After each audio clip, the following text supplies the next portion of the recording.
Hello, good morning बच्चों। कैसे हैं आप सभी? आशा करती हूँ आप सभी स्वस्थ होंगे। तो बच्चों, हमारा तालों का टॉपिक खत्म हो चुका है। तो आज से हम अपना नया टॉपिक राग का शुरू करेंगे। ठीक है। राग का करने से पहले हम राग के विषय में सब कुछ जानेंगे कि राग होते क्या हैं, उसके लक्षण क्या हैं, उसकी प्रकृति क्या है। सब कुछ पहले हमें मालूम होना चाहिए, तभी हम कोई भी राग की परिचय, उसके ताल, सुर, आलाप, तान के बारे में अच्छे से जान पाएंगे। ठीक है बच्चों। तो सबसे पहले आज हम करते हैं राग। राग होते क्या हैं? राग सुरों के आरोहण और अवतरण का ऐसा नियम है जिससे संगीत की रचना की जाती है। मीन्स कि जो हमारे सप्तक के सुर हैं, ठीक है, 7 स्वर हैं, जो उनका आरोहण मीन्स आरोह क्रम और अवतरण मीन्स अवरोह क्रम।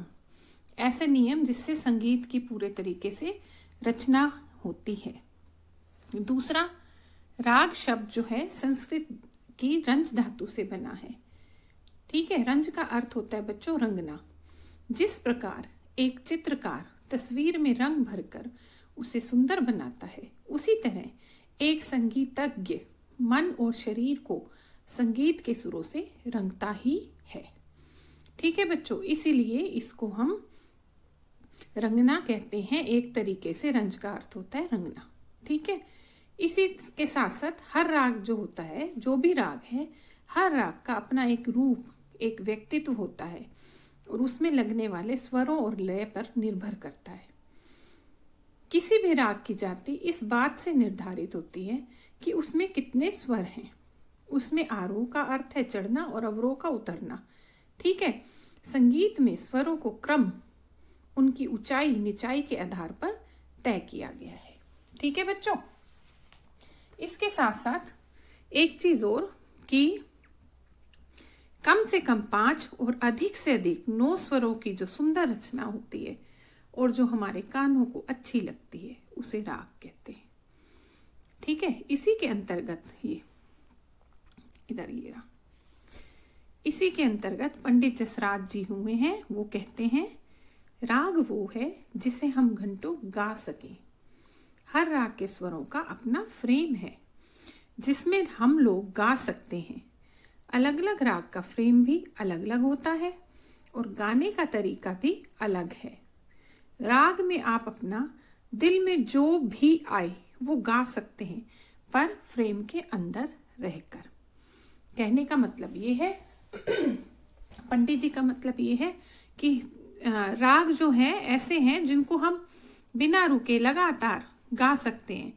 ठीक है। और लेकिन एक फ्रेम के अंदर रहकर, ये नहीं कि हम उनके सारी चीजों को, नियमों को, लक्षणों को ध्यान में ना रखें। ठीक है। सब चीजों को ध्यान में रखकर हम इनको गा सकते हैं। ठीक है। इसके बाद आ जाता है राग के लक्षण। सबसे पहले फर्स्ट है कम से कम 5 और अधिक से अधिक 9 स्वर। मीन्स जैसे कि अभी मैंने आपको बताया है, किसी भी राग को गाते बजाते समय उसके अंदर स्वरों में से कम 5 और अधिक से अधिक 9 स्वर होने जरूरी हैं। ठीक है। कहने का मतलब है 5 स्वरों से कम का राग नहीं बन सकता। ठीक है। एटलीस्ट 5 और 9 जरूरी स्वर जरूरी हैं। सेकंड है, राग की उत्पत्ति ठाट से मानी गई है। ठीक है। इसका मतलब ये होता है प्रत्येक राग को किसी न किसी ठाट से उत्पन्न माना गया है, पर राग की अवधारणा ठाट से बहुत पहले की है। बाद में जब ठाट की उत्पत्ति हुई तो हर ठाट के गुण के अनुसार रागों को बांट दिया गया। मीन्स इसका कहने का मेरा मतलब ये है कि ऐसी एक अवमानना है कि राग पहले बने थे ठाट से, लेकिन जब ठाट बने तो रागों की उत्पत्ति उन ठाटों के गुण के आधार पर हुई। ठीक है। तो इसीलिए इसकी उत्पत्ति ठाट से मानी गई है और उसी के अनुसार हर ठाट के राग को बांट दिया गया। इसके बाद आ जाता है थर्ड, सा वर्जित नहीं होता। मीन्स किसी भी राग में हम सा को वर्जित नहीं कर सकते, क्योंकि जो सा है वो सप्तक का आधार होता है। ठीक है बच्चों। नेक्स्ट आ जाता है माँ और पा में से कम एक स्वर अवश्य होना चाहिए। तो इसका बच्चों मतलब ये है, प्रत्येक राग में माँ और पा में से कम एक स्वर रहना चाहिए, क्योंकि दोनों स्वर यदि एक साथ वर्जित नहीं कर सकते हम, ठीक है, किसी राग में पा के साथ शुद्ध माँ वर्जित है तो उसमें हम तीव्र माँ अवश्य लगाएंगे, तीव्र माँ उसमें अवश्य रहता है। तो कहने का मतलब है इन दोनों को हम निग्लेक्ट नहीं कर सकते, दोनों में से एक का होना जरूरी है। नेक्स्ट आ जाता है आरोह अवरोह वादी संवादी पकड़ समय आदि आवश्यक हैं। मीन्स प्रत्येक राग में उसके आरोह अवरोह, उसके वादी संवादी, उसकी पकड़, उसकी समय आदि होना बहुत जरूरी है। आरोह अवरोह आपको पता है, आरोह मीन्स सातों स्वर, ठीक है, और अवरोह मीन्स बैक आना स्वरों को। वादी संवादी क्या होता है, बहुत से बच्चों को वादी संवादी नहीं पता होता, तो मैं बताती हूँ। वादी मीन्स, वादी स्वर वो स्वर होते हैं जो राग में सबसे ज्यादा प्रयोग किए जाते हैं, ठीक है, जिन पर सबसे ज्यादा आंदोलन किया जाता है, जो बार बार इस्तेमाल में लाए जाते हैं। और संवादी स्वर वो होते हैं जो वादी स्वर से कम लेकिन बाकी स्वरों से ज्यादा प्रयोग किए जाते हैं, उनको हम संवादी स्वर कहते हैं। और बाकी के जो बचे हुए स्वर होते हैं वो अनुवादी स्वर कहलाते हैं, ठीक है बच्चों। तो कहने का मतलब ये है स्वरों में इन सब चीजों का बहुत महत्व होता है।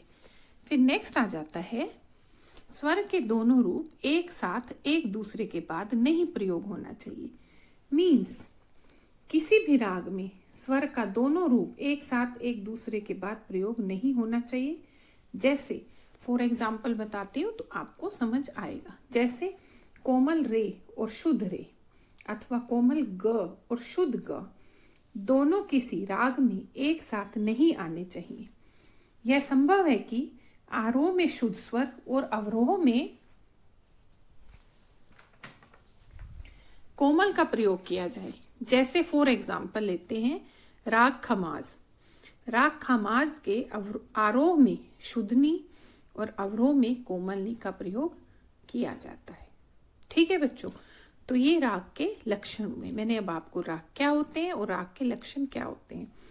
वैसे देखा जाए देयर आर थाउजेंड्स ऑफ राग, हजारों की संख्या में राग हैं, ठीक है, समझ आ रही है ना। तो इसीलिए इनकी जो जर्नी है एंडलेस जर्नी है, बहुत बड़ी जर्नी है, इनकी कहीं भी रुकावट नहीं आती है। हजारों राग हैं, ठीक है, हजारों राग से हम बहुत सारे अपने अलग राग बना सकते हैं, कर सकते हैं, इनका इस्तेमाल कर सकते हैं, ठीक है। और इसकी जर्नी एंडलेस मानी जाती है, क्योंकि क्या है, थाउजेंड्स ऑफ राग है जो संगीत को कलरफुल बनाते हैं। हमारा जो भारतीय क्लासिकल म्यूजिक है, राग उस म्यूजिक की जान है, ठीक है, ठीक है बच्चों। इसलिए हर चीज में राग का होना इम्पोर्टेंट होता है। जैसे एक चीज और मैं आपको बताती हूँ इसी के साथ, जो कर्नाटक संगीत है और हिंदुस्तानी संगीत है, ठीक है। कर्नाटक संगीत में हम इसको रागम के नाम से जानते हैं और हिंदुस्तानी संगीत में हम इसको राग या रागा कहते हैं। इसके अलावा एक दो चीज और चलो बता देती हूँ। Raga is very unique to Indian classical music. Means भारतीय क्लासिकल संगीत में, म्यूजिक में जो राग है उसकी एक अलग छाप है, एक पहचान है। मीन्स की बैकबोन है। जैसे हमारी बैकबोन होती है क्या करने के लिए, बैलेंस करने के लिए बॉडी की। इसी तरीके से जो राग हैं हमारे भारतीय क्लासिकल म्यूजिक की बैकबोन है, जान है। Raga is a melody used to express a feeling. Means raga एक प्रकार की ऐसी चीज है जिसके द्वारा हम अपनी फीलिंग को एक्सप्रेस कर सकते हैं। इसके साथ साथ melody is a year pleasing combination of musical notes. Melody जो होती है ऐसा म्यूजिकल नोट्स का कॉम्बिनेशन होता है, संगठन होता है जो हमारे कानों को सुनने में बहुत ही अच्छा लगता है, ठीक है बच्चों। तो इसीलिए ये सारी चीज़ें हैं आती हैं राग के अंदर। आशा करती हूँ आपको राग क्या होते हैं, उसके लक्षण क्या है, अच्छे से समझ आएगा। ठीक है, तो बच्चों इसको ध्यान से वीडियो को सुनना, समझना और दिमाग में सेट करना। उसके बाद रागों को जब आप करेंगे तो आपको कोई भी प्रॉब्लम नहीं आएगी। इसके साथ साथ वही subscribe my channel, like, comment and share also. Stay home, stay safe. Bye बच्चों, हैव अ नाइस डे बच्चों, बाय।